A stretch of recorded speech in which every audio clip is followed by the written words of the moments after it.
Bupati Hulu Sungai Tengah Aulia Oktaviandi luncurkan inovasi non-aplikasi Muda Sebaris atau mulainya pembelajaran di sekolah berbahasa Inggris. Inovasi ini bertujuan untuk mengembangkan kemampuan berbahasa Inggris bagi guru maupun murid di 50 sekolah.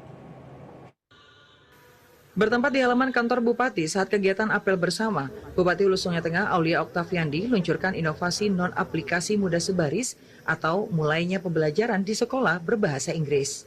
Inovasi dari Dinas Pendidikan ini merupakan program yang bertujuan mengembangkan kemampuan berbahasa Inggris untuk guru maupun pelajar di 50 sekolah yang telah ditetapkan sebagai sekolah berbahasa Inggris. Bupati Aulia Oktaviandi mengatakan, dalam konteks proses pembaharuan pendidikan, bukan hanya pelajar yang harus berubah, guru pun juga harus melakukan perubahan guna terciptanya generasi yang lebih berkualitas.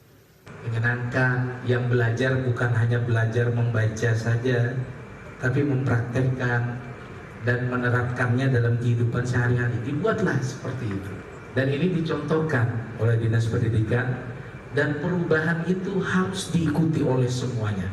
Gak bisa yang disuruh berubah siswanya saja, gak bisa yang disuruh berubah juga gurunya saja, semuanya.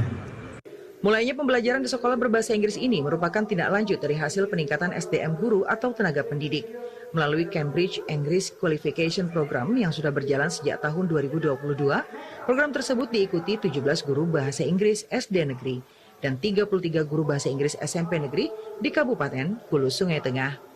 Ahmad Rizky, kontributor TVRI Kalimantan Selatan.